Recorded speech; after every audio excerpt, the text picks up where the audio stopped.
All right, so what we have here is a Predator 8750 generator. And what we're looking to do is to see if we can modify it, changing the carburetor from fuel into a bi-fuel carb so it can run both propane and gas. The idea here is to remove the airbox and then remove the carburetor here, put in the new one, which is this one. I'm gonna leave the link in the description below. I also got the gasket set, which does not come included in the kit. And what it does is that this carburetor will allow me to plug in a gas line right there and run it on propane. So let's go. So if you look at the air intake box, it's actually being held. It has you open it right here and it has two screws that are connected directly to the carburetor right under here. But it also has one screw in the back, which is an 8mm. I believe the ones inside in here are 10mm. So we're gonna go ahead and get that started by removing the one on the back of the box.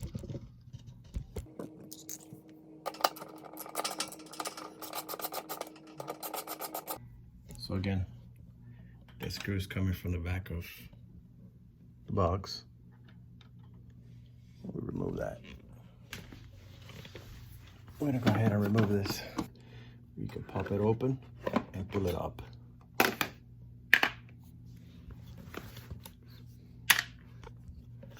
The next thing you can do is you remove the filter. You remove the grid. And then you expose the two 10mm that are securing this box to the carburetor. There's also an attachment here to the hose, the fuel hose, which we might have to separate. And these two hoses here, we're gonna leave them and we're just gonna move the box back. All right, so we're gonna use a headlamp to help illuminate here so you can see better what's going on here. The fuel hose is attached with these plastic grips here. It's actually very simple. You just push it down. Once it's down, it's free from the box. The next thing we're gonna do is we're gonna go ahead and remove these two 10mm bolts. So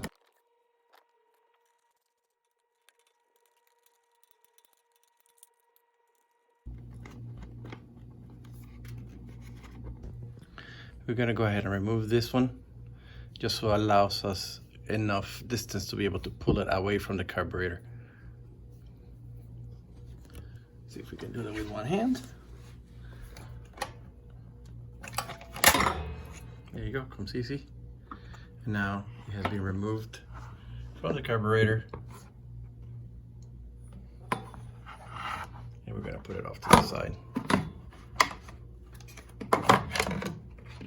I'm gonna let it hang right there. Next step will be to disconnect this electrical connection here, which is really simple. Just separate them. But in the meantime, I wanted to show you that we also have to remove this clamp from here. We have to separate this. We may actually get a little fuel drip from here, so I'm gonna put it in the pan. And we separate these hoses from the carburetor. Make sure that the fuel is turned off, obviously. Okay, and the next step, move this out of the way. The next step is going to be this right here, to remove the spring. Let me give you a close up. Okay, forget about the choke. What we need to do is that we need to rotate. We need to first remove the spring. Okay, now that I have the camera set in place, I can show you that the best way to do it here is just to push this up, the spring, bring it back, and then you would rotate this all the way out. Once you have rotated out, then this guy just slides straight up. There you go. We have it sit right there. Push it off to the side, and then now that we have it out, it's just a matter of pulling the carburetor completely out of the screws. that you have removed essentially the old carburetor, which we're going to replace with the new one now. Let's forget that. Okay, so now that we're here, we have the new carburetor right there. And what we're going to do is we're going to remove the old gasket, unless you want to use the new ones, but I think these gaskets are perfect. Mine came out pretty good. Came out pretty easy from here. So in the same fashion, I will remove it and put it back in here.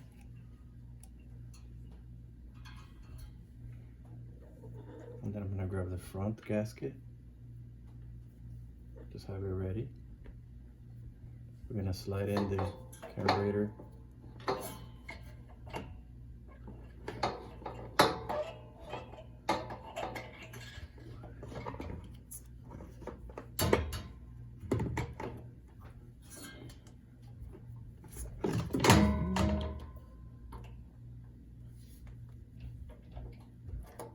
Okay, that's slid in nicely.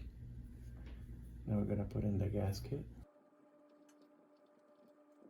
Now that we have the gasket in place, we need to do a couple of things.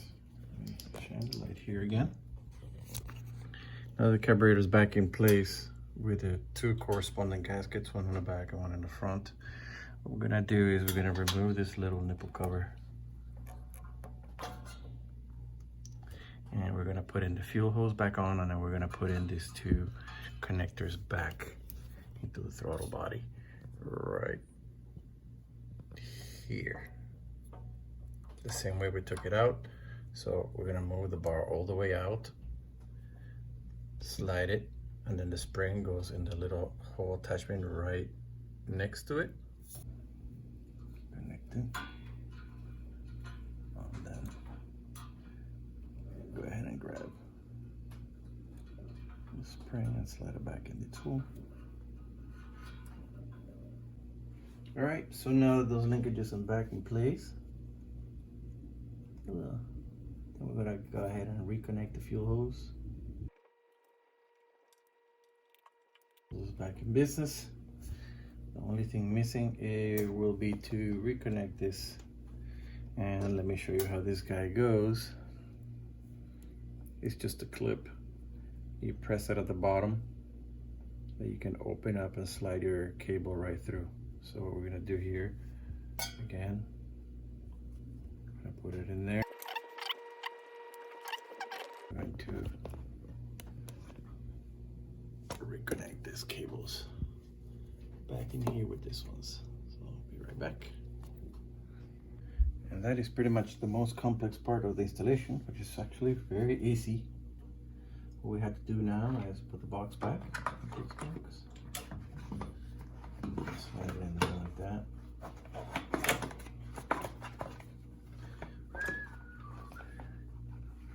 And you gotta make sure that it is clear.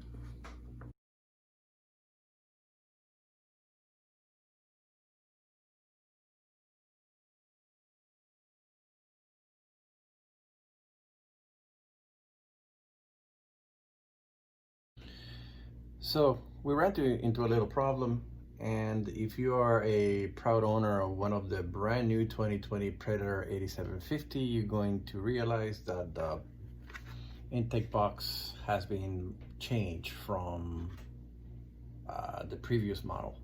And what happens is that they've changed the way that the air tank breathes, and they have moved it to the back like this. And in doing so, by putting this nipple here, what they've done is now you cannot fit the new carburetor because of this circle here. It stops right there, and it not allows you to do that. So I've decided to go on with my workaround, and what I've done is I cut off the nipple. I made a hole here and inserted a brass fitting, 1/4 inch. Then I grabbed a piece of 1/4 inch hose inside diameter, and I put it in there to get it nice and tight, the fitting. Once I did that, I went ahead and I put some 5-minute epoxy to A, seal the hole, and B, keep the fitting in place. So now from the rear, it's been off and it is flush and covered, so no air will get in there. And I will be able to connect this hose, which is the one that breathes. The fuel tank can connect in here rather easy, and still be able to breathe and get pressure that it needs. So that was the biggest hurdle that I had to go through. Now I'm just gonna put it back together, and again, everything is in place. You got the linkages, you got the fuel hose. I'm gonna run this in electrical connection back in a minute, and it's just a matter of putting this back on. Oh, one more thing. I did have to shave a little bit here with a Dremel tool, not too much, just a tiny little bit, to make space for this bolt, the bolt for the drain, because it does interfere a little bit and I want it to be a nice and tight fit. So we're going to put the gasket back in place, make sure that it's clean.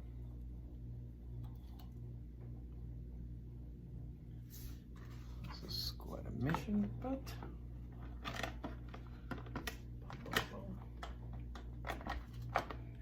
and there you go. Looks like we're fitting nice and neat.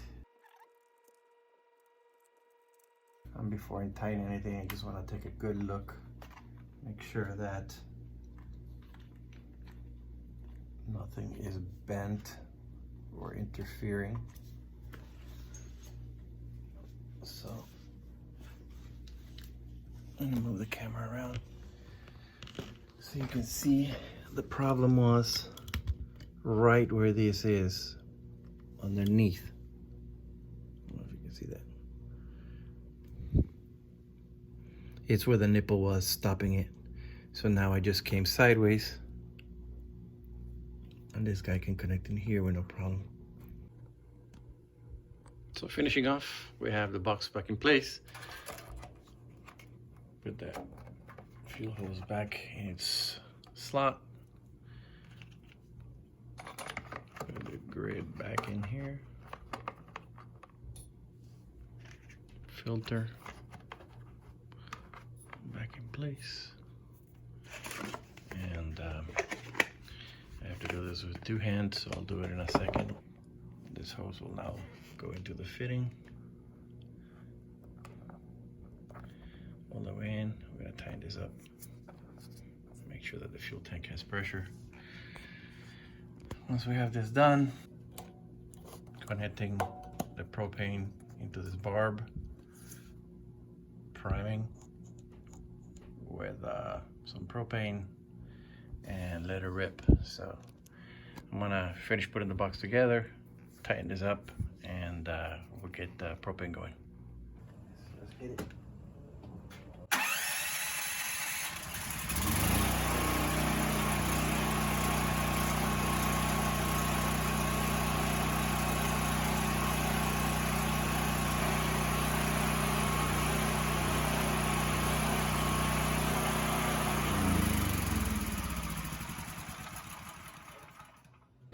Okay, so I've connected the generator now.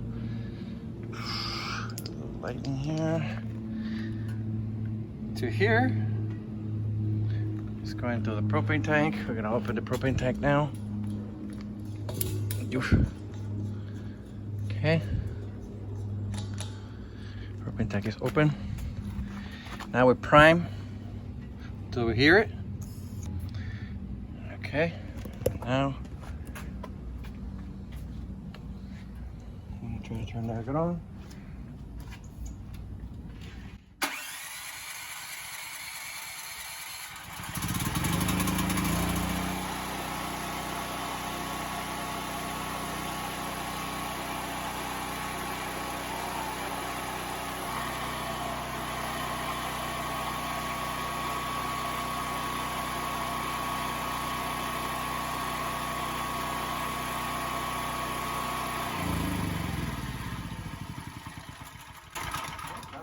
champ. Now I just gotta make a quick disconnect. Now we're good to go.